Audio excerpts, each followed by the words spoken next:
샬롬, 평안하신가요? 사랑하는 빛과 소금 교회 성도 여러분, 이렇게 빈 예배당에서 오늘도 인사를 드립니다. 아무래도 4월 5일, 4월 첫 주일까지 우리는 이렇게 영상으로 각자의 자리에서 예배를 드려야 할 것 같습니다. 영상으로 예배를 온전히 드리기 위한 몇 가지 안내의 말씀을 드립니다. 오늘 거룩한 주일, 우리 각자의 자리에서 영상을 통해 하나님을 온전히 예배하기 위해서는 첫 번째로 몸과 마음을 단정하게 준비해 주시기를 부탁드립니다. 가능한 옷을 단정하게 입으시고 또 깨끗하게 씻으시고 양말도 신으시고 교회 예배당에 가는 마음으로 그렇게 몸과 마음을 준비하여 예배에 임해 주시기를 부탁드립니다. 그리고 예배를 방해할 수 있는 요소들을 미리 차단하는 것이 좋습니다. 핸드폰을 무음으로 바꾸어 주시고 다른 인터넷 창들을 다 내려주셔서 예배에 드리는 그 시간만큼은 온전히 끊기지 않고 예배를 드려야 하겠습니다. 마지막으로 예배에 그냥 보는 사람이 되지 마시고 예배에 참여하시기를 부탁드립니다. 찬송을 함께 부르시고 합심기도 할 때 같이 기도해 주시고 성경을 찾고 봉독하심으로 함께 예배하는 예배자로 이 거룩한 주일을 보낼 수 있기를 주님의 이름으로 축원합니다. 이 시간 함께 예배를 준비하면서 신실하게 진실하게 사랑하는 나의 아버지 함께 찬송하시고 예배를 위해 함께 기도하겠습니다.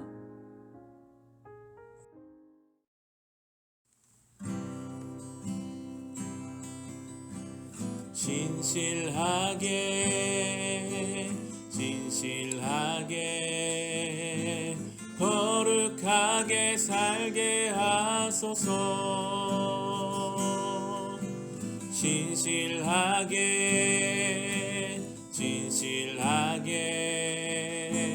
거룩하게 살게 하소서.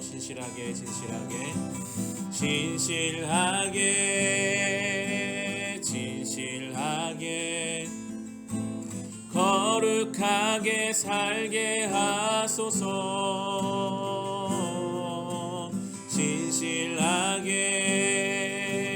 진실하게 거룩하게 살게 하소서.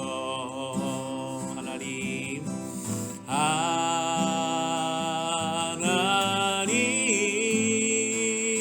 나의 마음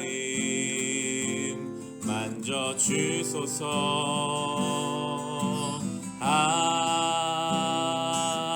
하나님 나의 영혼 새롭게 하소서. 하나님 나의 기도 들어주소서. 하나님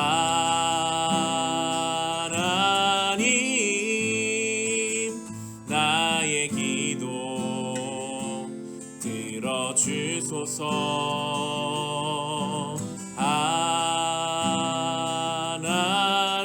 하나님 주의 길로 인도하. 한 번 더 합시다. 진실하게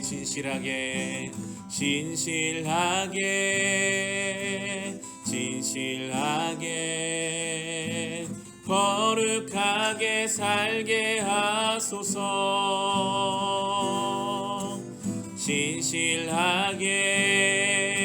진실하게 거룩하게 살게 하소서. 하나님 나의 마음 만져 주소서. 하나님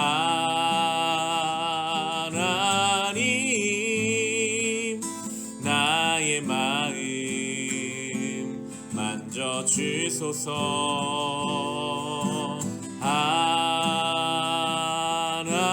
하나님 나의 영혼 새롭게 하소서. 하나님 나의 기도 들어주소서. 하나님 나의 기도 들어주소서.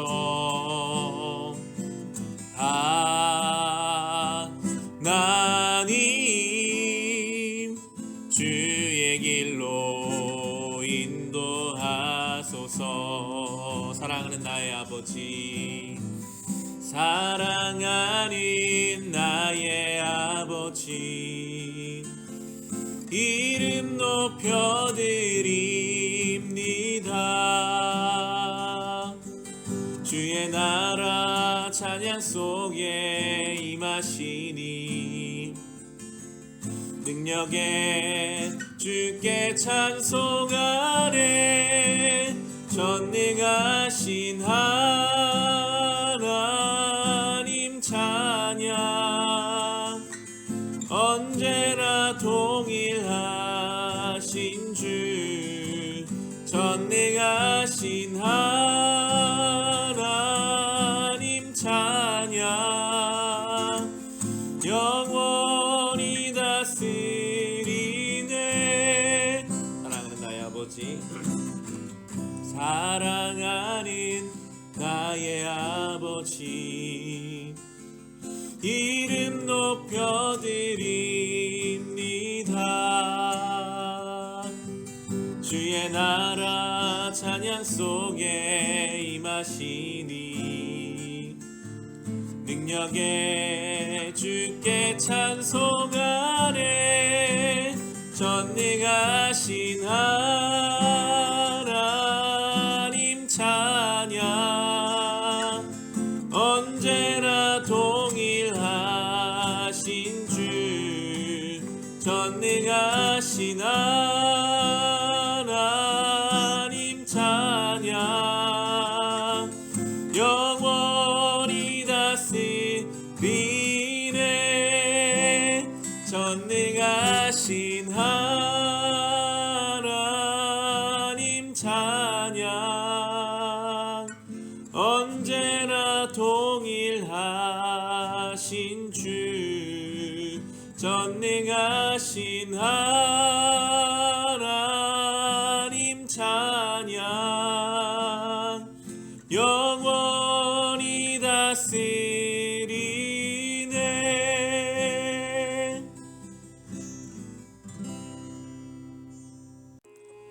이 시간 함께 드려질 예배를 위해 기도합시다.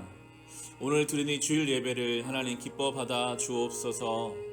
온전한 예배를 드리기를 원합니다.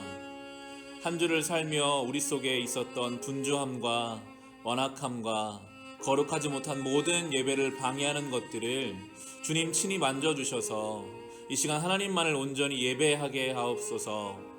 교회에서 모이지 못하고 있습니다. 흩어져 예배하는 모든 성도들의 예배의 자리, 그 시간마다 함께하여 주시고 예배를 통해 치유 회복과 믿음의 담대함을 얻는 시간 되게 하여 주시옵소서. 우리 예배를 준비하는 마음으로 예배를 위해 함께 기도하겠습니다.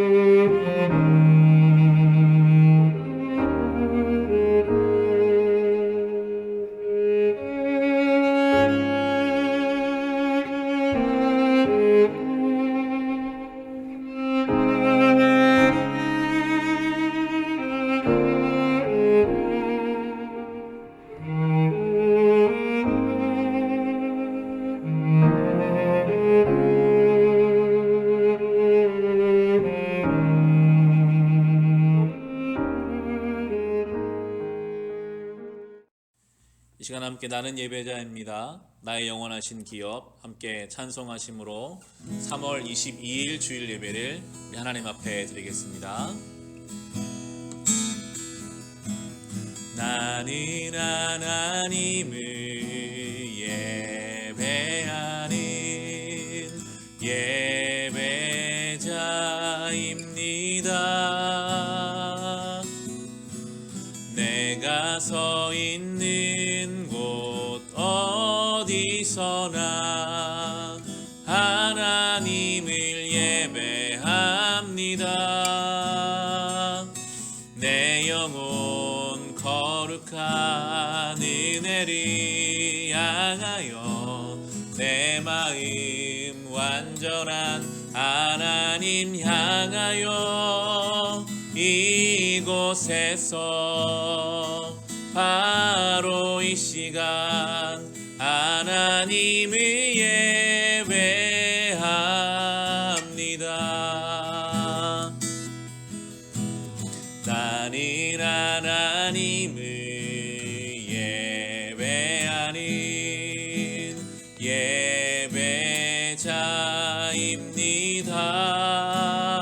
예배자입니다. 내가 서 있는 곳 어디서나 하나님을 예배합니다. 내 영혼 거룩한 은혜를 향하여 내 마음 완전한 하나님 향하여 이곳에서 바로 이 시간 하나님을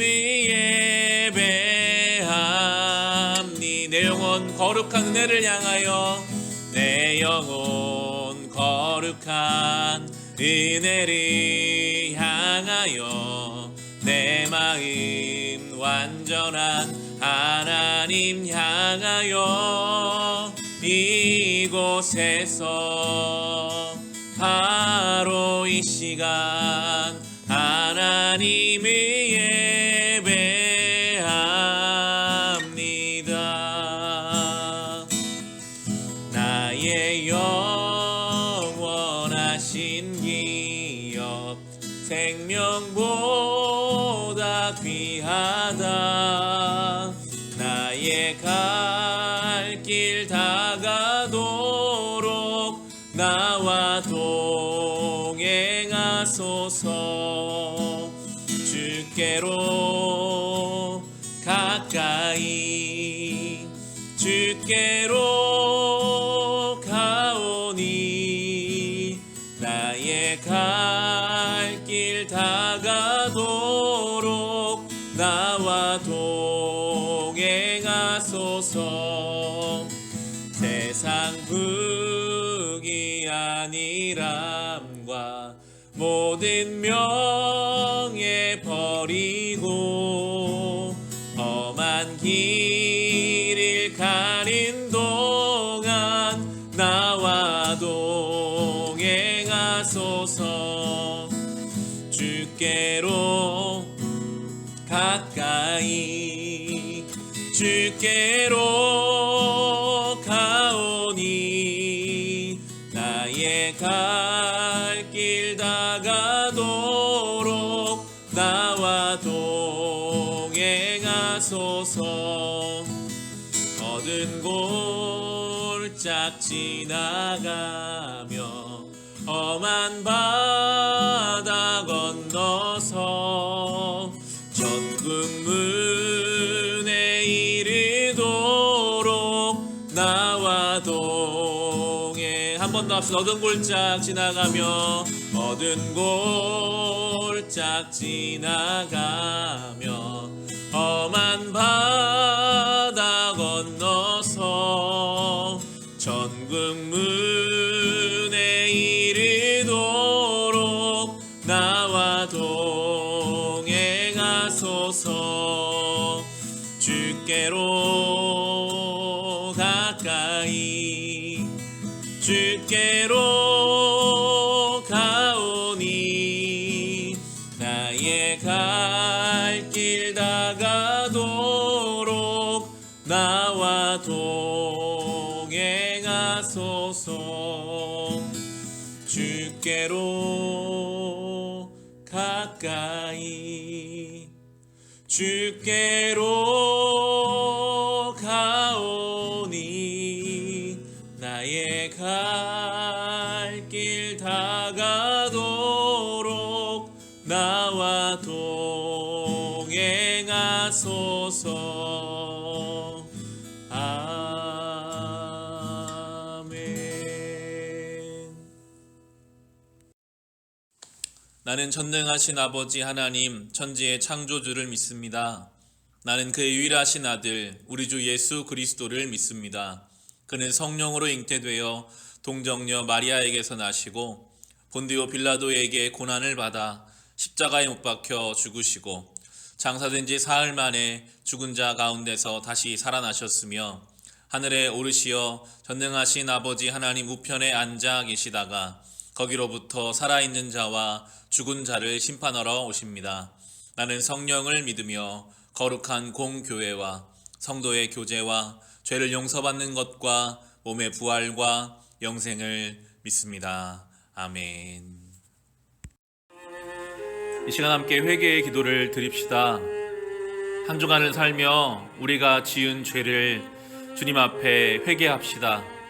우리의 믿음 없었던 행동들, 우리의 불순종과 두려움과 염려로 일관했던 삶의 자리들, 혹은 교만하고 누군가를 비난하고 정죄했던 것들, 우리의 행동, 생각, 말과 태도를 예수님의 십자가와 부활의 영광 앞에서 살펴봅시다.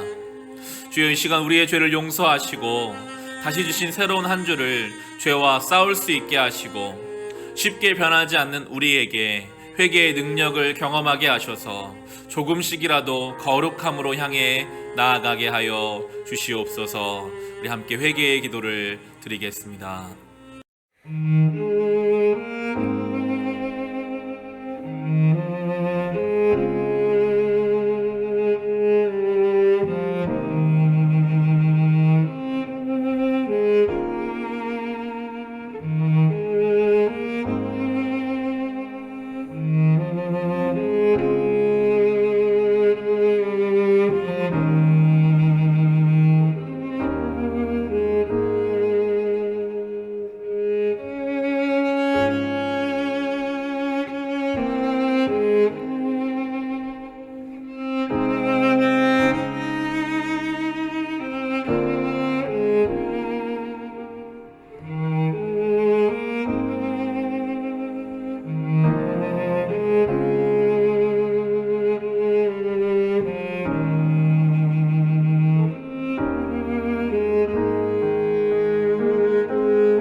만일 우리가 우리의 죄를 자백하면 그는 미쁘시고 의로우사 우리 죄를 사하시며 우리를 모든 불의에서 깨끗하게 하실 것이요. 주님, 이 시간 이 말씀 붙잡고 회개의 기도를 드립니다.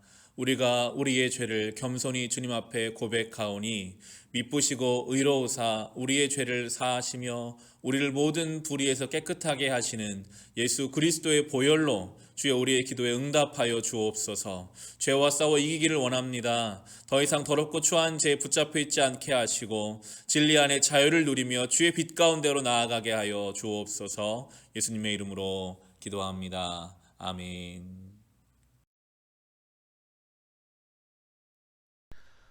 오늘 우리가 함께 묵상할 하나님의 말씀은 창세기 12장 10절부터 20절까지의 말씀입니다.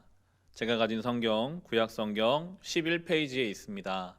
창세기 12장 10절부터 20절까지의 말씀입니다.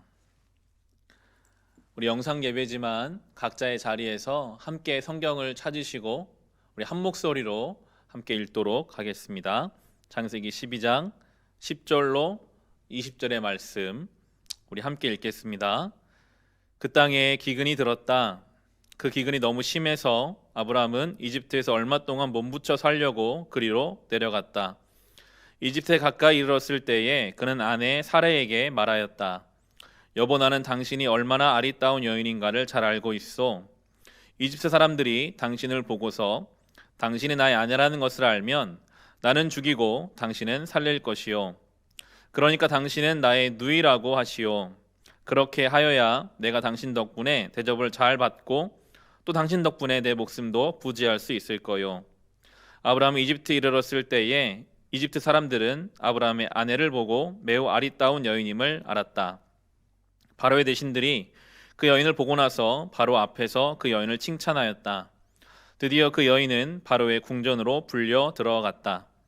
바로가 그 여인을 보고서 아브라함을 잘 대접하여 주었다. 아브라함은 양떼와 소떼와 암나귀와 수나귀와 남녀 종과 낙타까지 얻었다.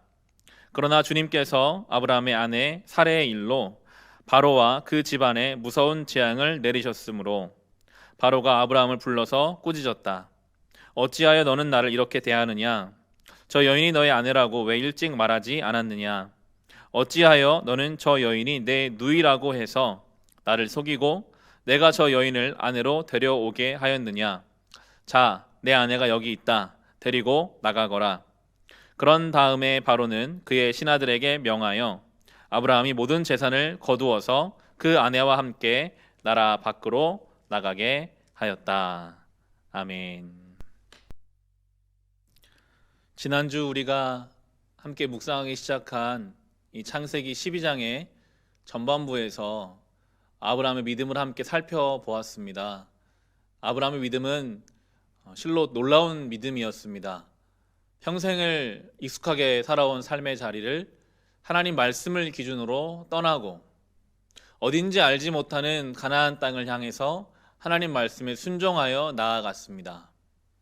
하나님 말씀을 기준으로 떠나야 할 자리를 떠나고 가야 할 곳을 향해 한 발 한 발 나아갔던 아브라함의 믿음이었습니다.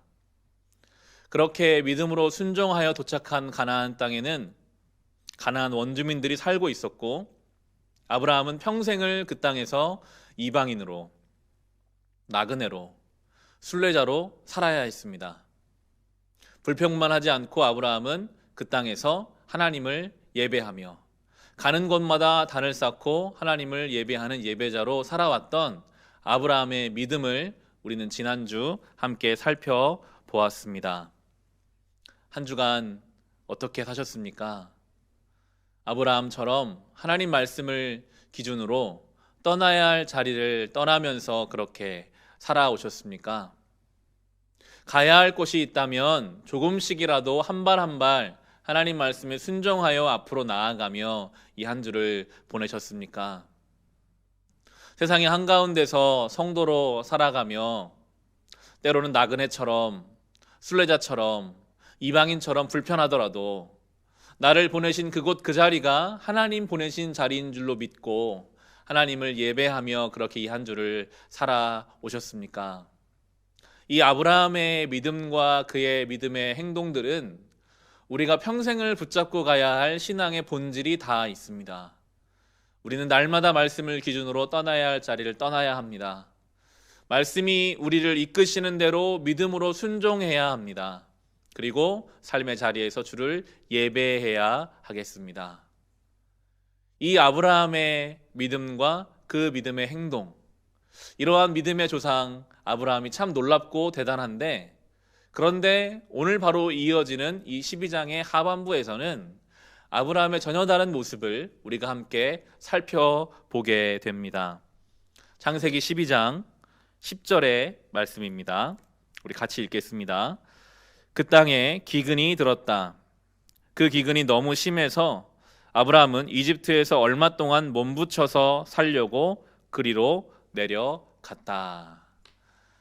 순종으로 믿음으로 가나안 땅에 왔던 이 아브라함의 삶에 기근이 찾아옵니다.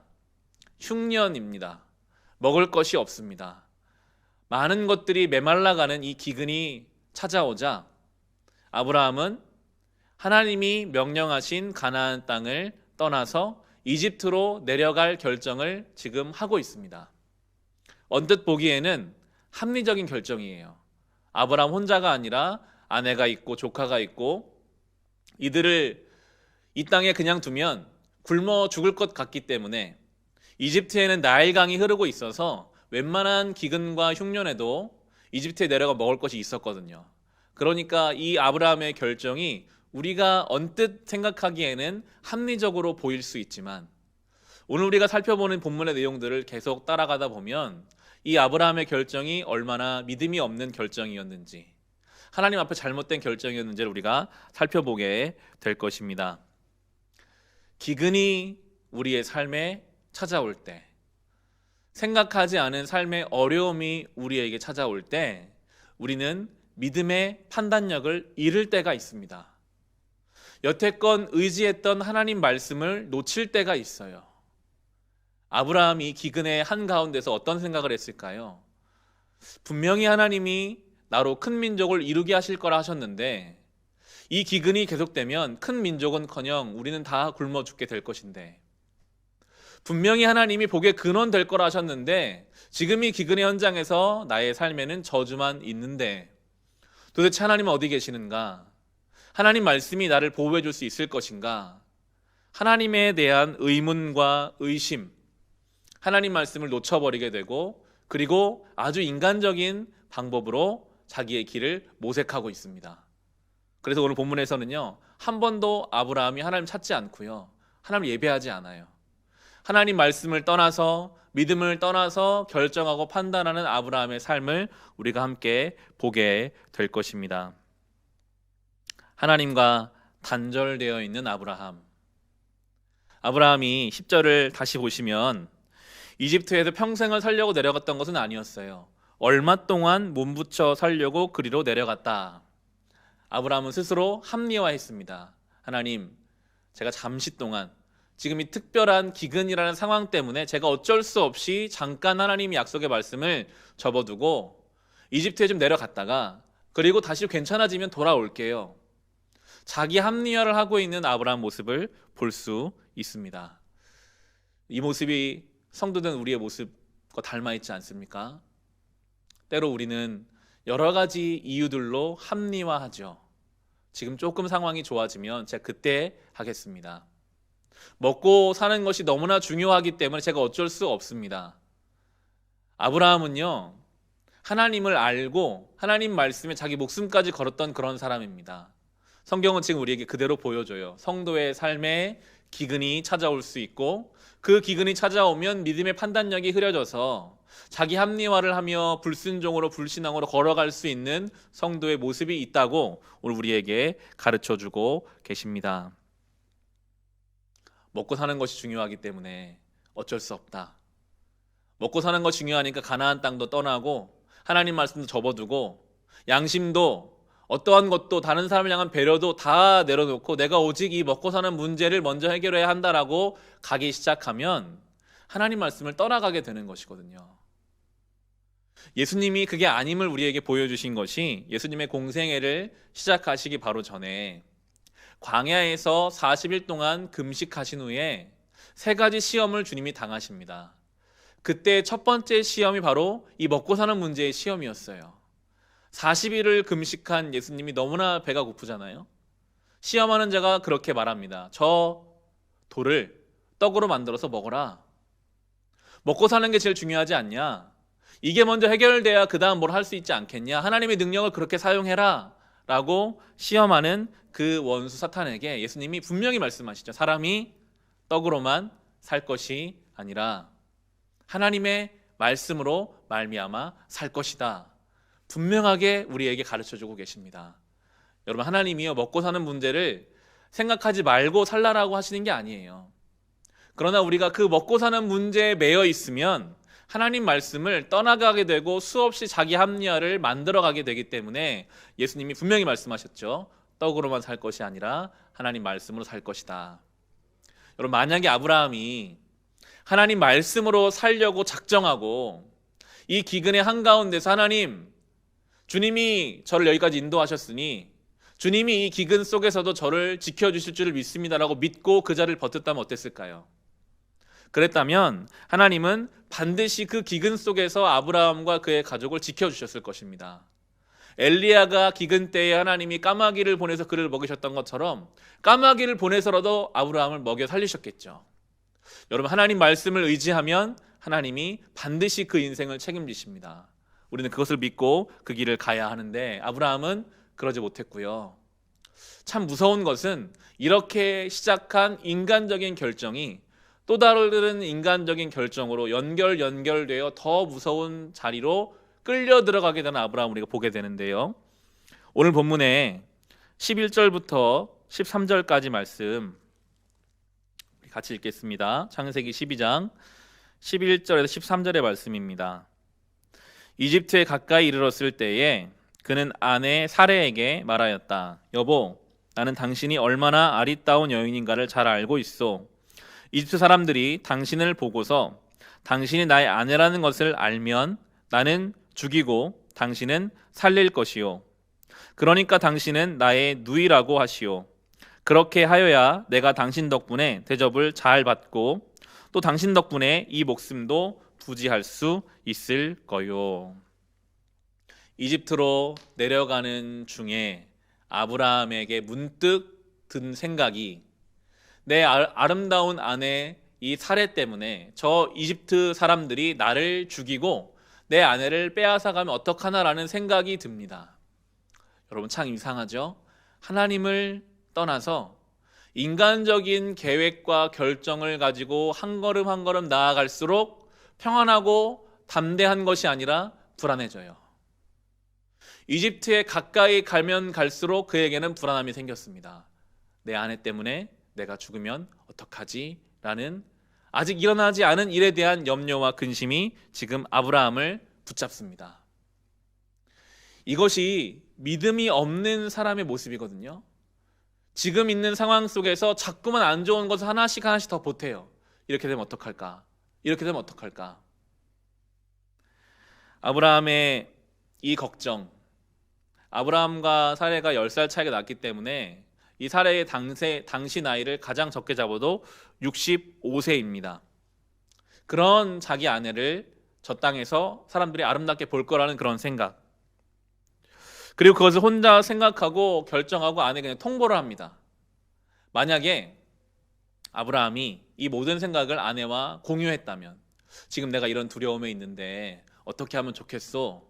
그럼 뭔가 그 둘 사이에서 더 좋은 답변이 나오지 않았을까요? 그런 염려가 있었다면 멈추고 다시 가나안으로 돌아가자, 하나님 땅으로 돌아가자라는 결정을 내렸으면 어땠을까요? 그런데 아브라함은 지금 이런 기근 속에서 그에게는 영적인 기근, 정서적인 기근까지 함께 왔고 아내에게 조금도 상의하지 않고 통보합니다. 이러이러하니 당신을 내 누이라고 하겠소. 그래야 내가 살 수 있을 것 같다. 결혼을 숨기고 거짓말을 하자라는 이야기입니다. 그렇게 해야 내가 당신 때문에 대접도 받고 목숨도 부지할 수 있을 것이다.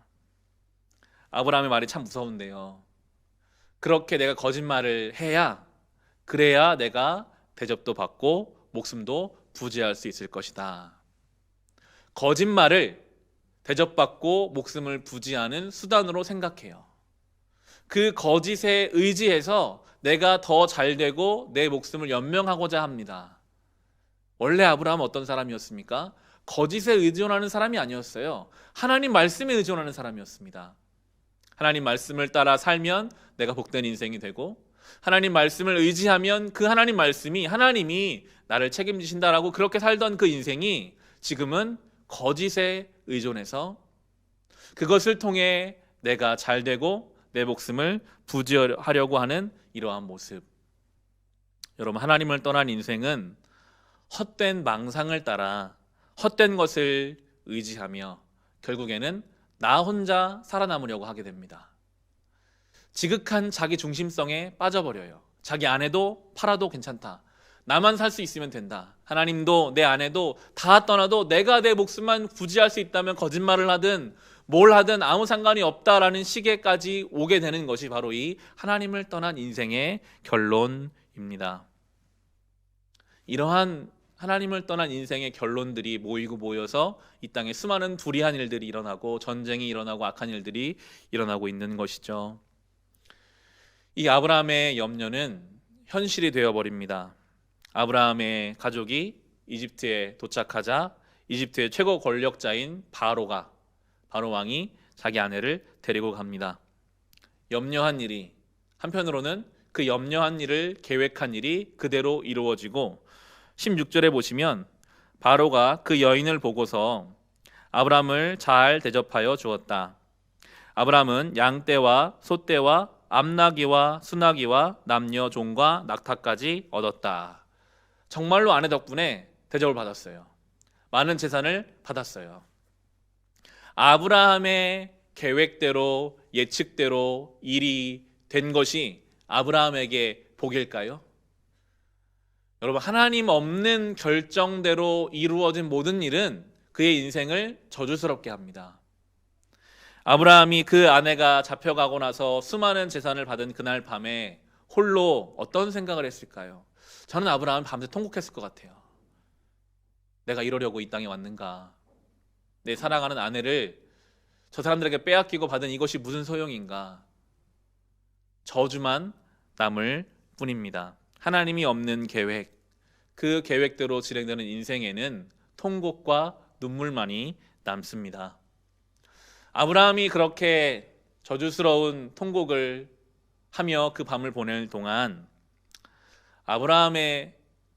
아브라함 때문에 그 지역에도 저주가 내려집니다. 17절 말씀인데요. 그러나 주님께서 아브라함의 아내 사레의 일로 바로와 그 집안에 무서운 재앙을 내리셨으므로, 아브라함이 불순종을 한 것인데 이 아브라함 때문에 그 지역에 지금 어떠한 일인지는 모르나 저주가 내려집니다. 무서운 재앙이 내려집니다. 그 재앙이 구체적으로 무엇인지는 나오지 않으나 신의 대리자라고 신적인 권력을 갖고 있다고 말하는 바로 왕이 깜짝 놀랄 정도의 재앙이 그 땅에 내렸습니다. 바로 왕이 바로 아브라함 부르거든요. 18절, 19절 보시면 바로가 아브라함을 불러서 꾸짖었다. 어찌하여 너는 나를 이렇게 대하느냐?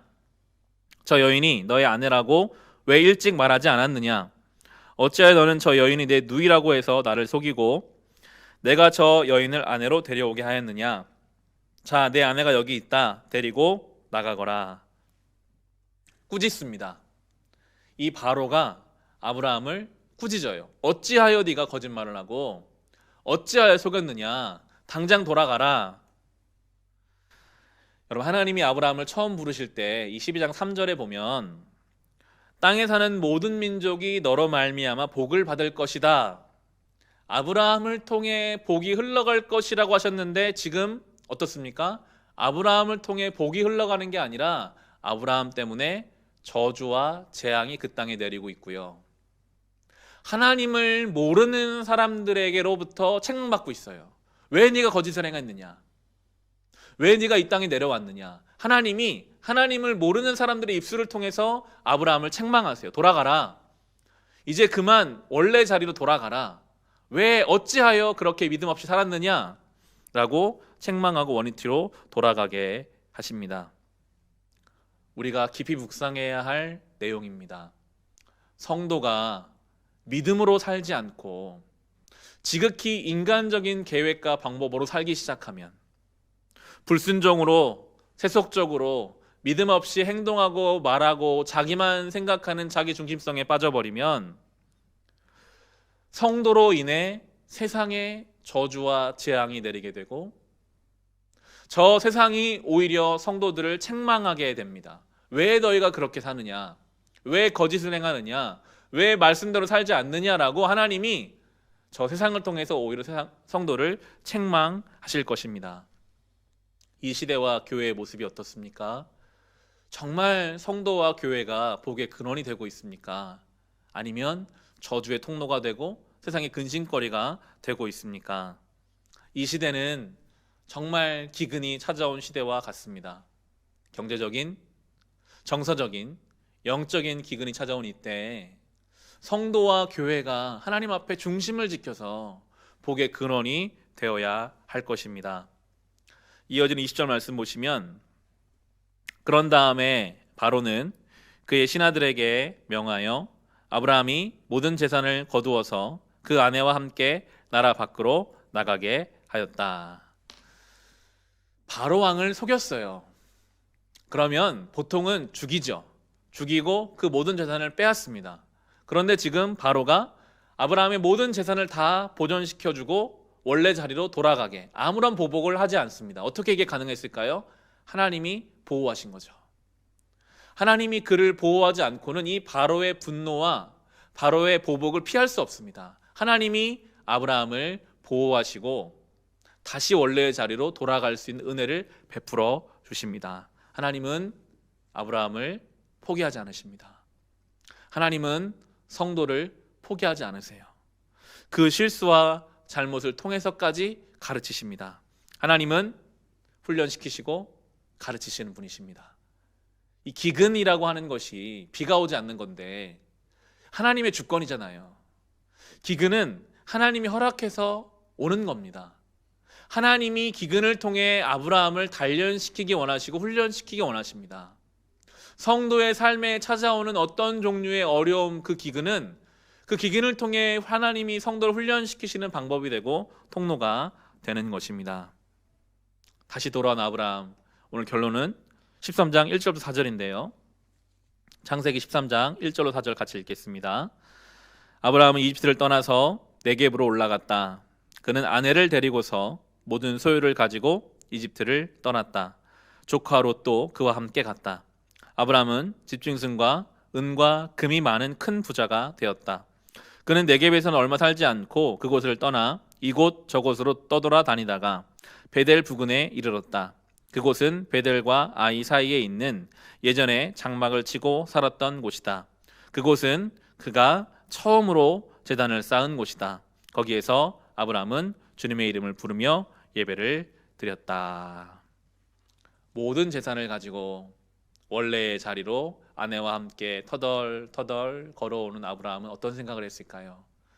아내를 볼 낯이 없고 하나님을 향한 많은 생각들, 나 같은 믿음 없는 사람과 그럼에도 나를 바로의 손에서 구해주시고 많은 재산을 더 얹어주셔서 원래의 자리로 돌아오게 하시는 그 하나님, 몇 날을 몇 밤을 하나님 앞에 회개와 찬송으로 보내고 원래 살던 자리, 처음 단을 쌓았던 그 자리에 와서 하나님을 예배하고 있습니다. 돌아오게 하시는 은혜가 하나님의 은혜거든요. 하나님은 아브라함이 믿음 없는 결정을 하고 이집트에 내려가는 것까지도 그냥 두세요. 그곳에서 거짓을 통해 아내가 빼앗기는 것도 그냥 두세요. 그러나 정말 위기의 때에는 아브라함을 건져서 다시 원래의 자리로 데리고 오십니다. 이게 하나님의 섭리거든요.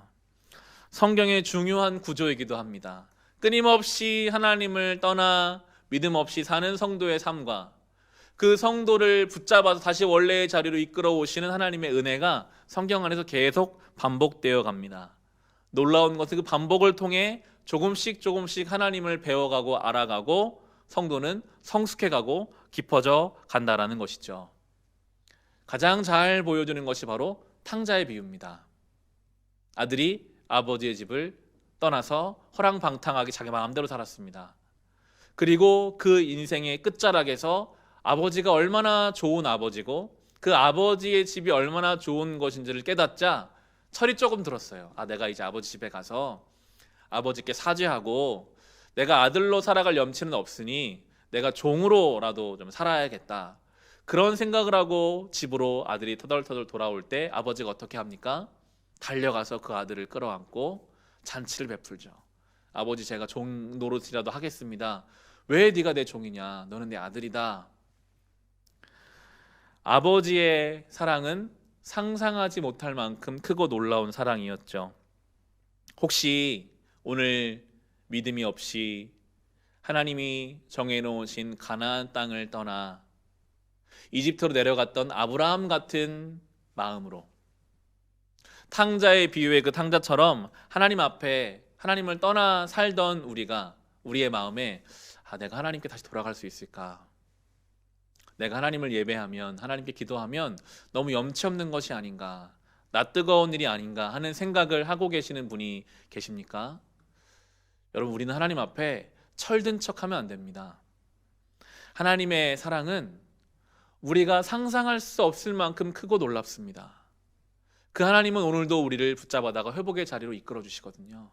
다시 돌아오게 하시거든요. 왜 네가 나의 종이냐? 너는 나의 아들이다, 나의 딸이다. 잔치를 벌이고 우리를 원래의 자리로 이끌어 주신 하나님의 회복의 은혜가 오늘 우리에게도 허락되고 있습니다. 이 과정을 거친 아브라함은 그 믿음의 한 페이지를 이제 썼습니다. 믿음의 한 단계를 이제 채웠습니다. 믿음은 한순간에 완성되는 것이 아닙니다. 이렇게 하나님은 시간 속에서, 그 시간 속에 여러 가지 사건과 상황 속에서 믿음의 성도를 만들어 가십니다. 하나하나 채워 가십니다. 기근이 사용되었죠. 가끔 말씀드리는 비유입니다. 남포교회 박영선 목사님이 하셨던 말씀인데요. 우리의 믿음의 키가 자라야 합니다. 우리의 믿음의 키가 아직 다 자라지 않았을 때 우리 눈앞에 담벼락이 우리를 막고 있을 때가 있거든요. 믿음의 키가 아직 자라지 않은 우리에게 눈앞의 담벼락은 우리를 답답하게 합니다. 혼자 있는 것 같이 느껴집니다. 아무 일도 일어나지 않는 것처럼 생각이 듭니다. 답답해. 하나님 뭘 하십니까? 어디 계십니까? 놀라운 것은 시간 속에서, 여러 가지 일들 속에서 우리의 믿음의 키가 조금씩 자라가면 어느새 우리를 가로막고 있는 담벼락 위로 우리의 눈이 올라서는 만큼 키가 자라면 그 뒤에 펼쳐지고 있는 하나님의 섭리를 볼 수 있어요. 하나님이 일하고 계셨구나. 그 기근의 현장 속에서도 나의 믿음 없는 결정까지 사용하셔서 하나님이 선을 이루고 계시는 분이시구나. 이 놀라운 하나님의 구원 역사는 태초부터 지금까지 이어져 오고 있었구나. 그것을 우리가 보게 될 때가 올 것입니다. 담벼락 뒤에 이루어지고 있는 놀라운 은혜를 믿음의 키가 자라나서 우리가 보게 될 것입니다. 오늘 말씀을 이제 마칩니다. 오늘 설교의 제목을 기근이 찾아올 때라고 정했습니다. 어쩌면 요즘이 우리나라와 온 세계가 경제적인 기근, 영적인 기근, 정서적인 기근을 맞이하고 있는 때라는 생각이 듭니다. 기근이 찾아올 때 오늘 본문의 아브라함처럼 하나님 말씀을 붙잡지 못하고 두려움에 인간적인 염려를 계속 밀고 나가다 보면 우리는 정말로 하나님 앞에 부끄러운 삶을 살아갈 수밖에 없습니다. 기근이 찾아올 때 성도가 해야 할 일은 바로 인내하는 것입니다. 그냥 인내가 아니라 소망을 품은 인내. 이 기근의 때에도 하나님은 계시다. 하나님이 나와 함께 하신다. 하나님이 이 문제보다 크시다. 소망을 품고 인내하며 그 자리를 버텨내는 것이 우리에게 필요합니다. 아브라함은 불안해했죠. 아브라함이 불안한 것은 내일 일에 대한 불안함이었거든요. 오늘 이 현실의 기근이 내일도 계속되고 그 내일도 계속되면 어떻게 할 것인가? 이집트로 내려가는데 이집트에 내려가서 내 아내가 팔려가고 나는 죽임당하면 어떡할 것인가? 일어나지 않은 일에 대한 염려와 불안함이 아니라 우리는 내일 일을 염려하는 존재가 아닙니다. 내일 어떤 일이 일어나도 하나님이 그 문제보다 크시며 하나님이 결국 실패하고 넘어진 우리까지도 원래의 자리를 회복시켜 주실 상상하지 못할 은혜와 사랑의 주님이 나의 하나님이심을 믿고 나아가는 것. 그것이 바로 우리가 품어야 할 소망의 내용이 될 것입니다. 잠언 28장 1절 말씀 우리 한번 찾아볼까요? 구약성경, 제가 가진 성경은 921페이지에 있습니다. 잠언 28장 1절 말씀에 구약성경 921페이지, 여러분의 성경이시라면 이 내용에 밑줄을 그어 놓으시고 우리가 묵상하면 좋겠습니다. 잠언 28장 1절 말씀 함께 읽겠습니다. 악인은 뒤쫓는 사람이 없어도 달아나지만 의인은 사자처럼 담대하다. 여기서 말하는 악인은 하나님 없는 인생이거든요. 하나님이 없는 인생은요, 실체가 없는 두려움에 쫓겨 삽니다. 아직 일어나지 않은 일에 대한 염려, 늘 불안하고 늘 쫓겨요. 그래서 악인은 뒤쫓는 사람이 없어도 달아나야 하지만, 의인은 하나님 안에 있는 인생은 사자처럼 담대합니다. 내일 일을 염려하지 않습니다. 기근 가운데 일하시는 하나님을 붙잡습니다. 이것이 바로 우리가 기근이 찾아올 때 인내하는, 소망을 품고 인내하는 성도의 삶이 될 것입니다. 이 한 주를 살아가는 동안 이 기근이 찾아온 것 같은 이 어려운 때에 이 말씀을 기억하시면서 믿음을 가지고 소망을 가지고 이 한 주를 살아갈 수 있으시기를 주님의 이름으로 축원합니다. 이 시간 함께 주신 말씀을 가지고 기도합시다. 기근이 찾아올 때 상황과 두려움에 휩싸여 믿음의 자리를 떠나지 않게 하옵소서. 우리를 경제적인, 영적인, 정서적인 기근에서 하나님을 바라볼 수 있는 믿음의 사람 되게 하옵소서. 지금 주신 자리에서 소망을 품고 인내하고 견뎌내게 하옵소서. 주신 한 주를 순간순간 이 말씀을 기억하고 붙잡게 살게 하여 주시옵소서. 우리 함께 합심으로 기도하겠습니다.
교회 소식을 전합니다. 코로나19로 인해서 우리 교회 예배는 4월 5일, 4월 첫 번째 주일까지 각자의 자리에서 영상으로 드립니다. 다시 만날 때까지 코로나의 모든 상황이 잘 맞춰지고 안전하게 평안함 가운데 같이 예배 드릴 수 있기를 함께 기도해 주시기를 부탁드립니다. 매일 영상 예배로 찬송과 중보기도, 생명의 삶 본문으로 설교까지 예배 영상이 업데이트되고 있습니다. 하루 전날 저녁에 미리 올려둡니다. 하루를 사시면서 정한 시간과 장소에서 예배드리며 이 어려운 때를 함께 보냅시다. 4월 생명의 삶을 신청받습니다. 주일인 오늘까지 순장님을 통해서 혹은 저에게 연락을 주시면 주문해서 교회에 두겠습니다. 그리고 개인적으로 인터넷 서점이나 오프라인 서점에서 구매하실 수 있습니다. 내일부터 신명기 말씀이 시작됩니다. 요한복음, 학계에 이어서 신명기입니다. 성경 66권 전체를 우리가 함께 묵상하게 될 날을 기대합니다. 이번 주도 각자의 자리에서 예배 드리시고 예배 인증샷을 보내주시기를 부탁드립니다. 2020년 이 3월 한 달 동안 우리는 전에 경험하지 못한 영상 예배로 보내는 주일을 함께 하고 있습니다. 기록으로 남겨두면 두고두고 우리 교회와 우리의 신앙의 귀한 역사가 될 것입니다. 그리고 무엇보다 사진으로라도 사랑하는 교우들이 보고 싶고 그립습니다. 지난주 많은 성도들이 사진을 보내주셨습니다. 각자의 자리에서 기쁨으로 하나님을 예배하는 주일 되시기를 기도합니다. 이번 한 주도 예수님 안에서 평안하시기를 주님의 이름으로 축원합니다. 아무것도 두려워 말라 함께 찬송하심으로 올려 마치겠습니다. 아무것도 두려워 말라 주 나의 하나님이 지켜주시네 놀라지 마라 겁내지 마라 주님 나를 지켜주시네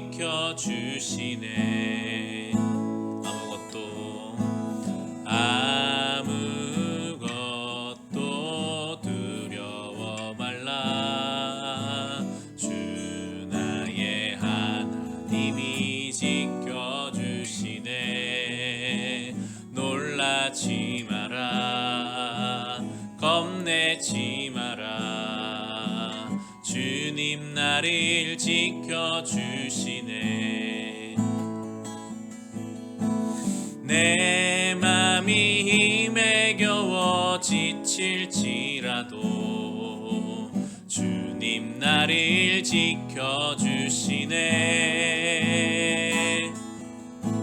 세상의 험한 풍파 몰아칠 때도 주님 나를 지켜주시네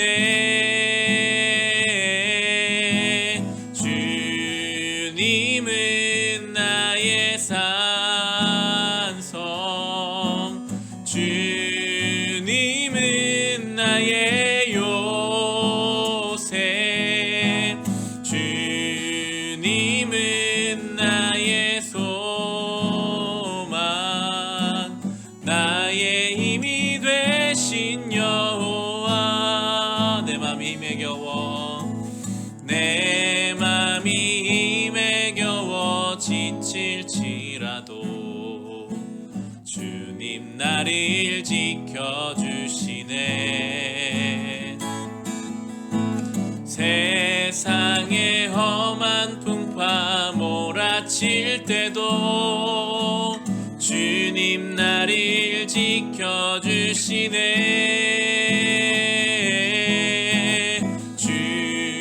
주님은 나의 산성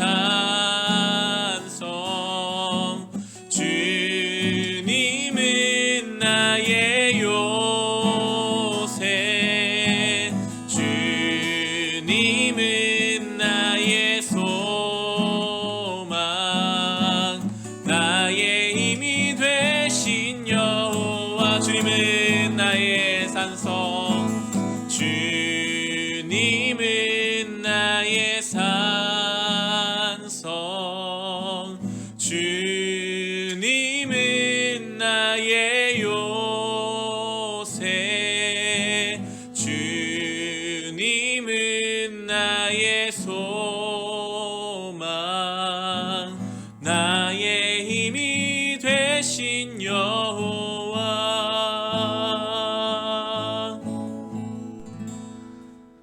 하나님 아버지 감사합니다. 오늘 주님 앞에 예배 드리게 하시니 감사합니다. 우리는 믿음이 부족하여 아브라함처럼 상황과 환경에 따라 아버지 말씀을 떠나 이집트로 내려가고 집을 떠난 탕자처럼 하나님 아버지 집을 떠나 우리 마음대로 살 때가 참 많았음을 이 말씀을 통해 다시 한번 깨닫습니다. 우리의 믿음 없음과 불순종을 다 아시면서도 다시 우리를 품에 안으시고 측량할 수 없는 한량없는 은혜와 사랑으로 우리를 회복시켜 주시는 주님의 은혜에 감사와 찬송을 드립니다. 아버지 오늘 예배를 드리며 주신 은혜가 감사해서 귀한 예물을 주님 앞에 올려드리오니 우리가 드린 이 헌금을 기뻐 받아 주옵시고 주님 원하시는 곳에 온전하게 사용하셔서 동역하는 선교지 위에 굳이 않은 기관과 아이들에게 은혜로 덧입혀 주옵소서. 지금은 우리 주 예수 그리스도의 은혜와 하나님 우리 아버지의 크신 사랑하심과 성령님의 우리와 동행하심이 여기 모인 우리 모두 위에, 우리의 가정 위에, 우리의 교회 위에, 이 나라 이 민족 가운데 함께하여 주시기를 간절히 축원하옵나이다. 아멘.